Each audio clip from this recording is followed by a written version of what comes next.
ஒரு புழுல ஒரு பூச்சி எங்களுக்கு சொல்லிருக்கலாம்ல உனக்கு எவ்வளவு புழு பூச்சி வேணும் புழு பூச்சி தெரியாம ஒரு கபடி விளையாடுறவன கல்யாணம் பண்ணிவிட்டேன். அப்புறம் அவன் தான் நல்லா விளையாடுவான். அப்புறம் எங்கேயாவே விளையாண்டேன். ஏண்டி தாயலி 3 மாசமா கபடின்னு வர்றேன். சரி சொல்றேன் போயிடுறேன். ஐயோ நிலைமை மோசமா. என்னைக்கா ஒரு நாளைக்கு ஏறி டேஸ் அடிப்பான்னு பாக்குறேன். அவனை அடிச்சா வாடு இல்ல. ஏன் நீ என்னைக்கா ஒரு நாளைக்கு நானாச்சு ரைடு வரேன்டான்னு போக வேண்டியானே வேணான்ட்டேன். ஏன் நீனாச்சும் வாடா வந்து நடுவுல ஒரு போனஸ் கொட்டனாச்சும் தொட்டுட்டு போடான்னு லாபியில காலை வச்சு ஆளை அவுட் ஆயிட்டேன். கொடுமையே. அப்புறம் டைவர்ஸ் பண்ணிட்டேன். சரி அப்புறம் ஒரு கொத்தனார கல்யாணம் பண்ணேன். அது பிரச்சனை இல்லை. ஏதாவது அந்தாலும் என்னைய கொள்ள பாத்துட்டாரு. ஏண்டி ஒன்னாடி கொள்ள பார்த்தான்? 2 பேரும் ஒன்னா படுத்திருந்தோம். சரி கொத்தனாரு கனவு வந்திருக்கும் போல இருக்கு.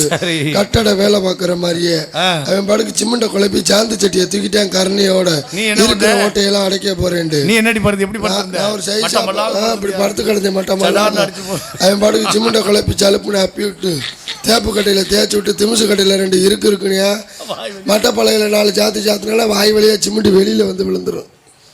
அப்புறம் என்ன பண்ண? அவரையும் டைவர்ஸ் பண்ணி வீட்டுல சும்மா தான் இருந்தேன். பத்தினி தெய்வம். அப்புறம் என்ன பண்ண? எங்க அப்பா தான் சொன்னாரு. என்ன சொன்னாரு? கன்னி பொண்ணு நீ தனியா இருக்க கூடாது. இன்னும் கண்ணி கழியல கப்பு கலடல கோன் பால் ட்ரெஸ் எல்லாம் மாத்தாம கிடக்கு. சரி சைக்கிள் கடை வச்சிருந்திருப்பேன் போல இருக்குங்க அப்ப. அவன் தான் சொன்ன உனக்கு ஒரு மாப்பிள்ளை பார்த்திருக்கேன்னு.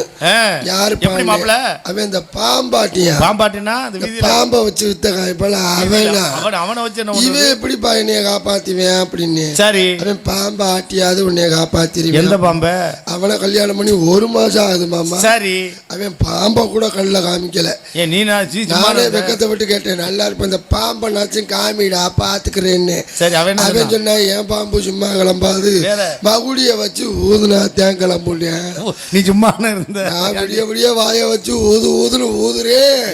அவன் பாம்பு எந்திரிச்சு வணக்கம் கூட சொல்லல.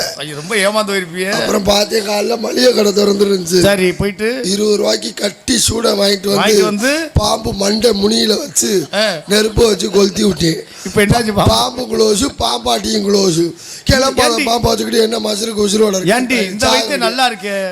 வீட்டுல எல்லாரும் ஒரு சூட கட்டி வாங்கி வச்சுக்கிட்டு இனிமேல் பொம்பளை ஆளுலாம் ஆளுக்கு ஒரு கட்டி சூடத்தை வாங்கி வச்சுக்குங்க. இல்லையா சாமி முடுறதுக்கு பெருசா இருக்குமா? பாரு எதிரா சூடம் பெருசா இருக்குமா பாம்பாடா? டே இவன் வேற கணக்க இவங்க டைமிங்ல நம்மளை காலி விடுறாங்க. அடியே வாடி என்னடி உன் பக்கத்துல நான்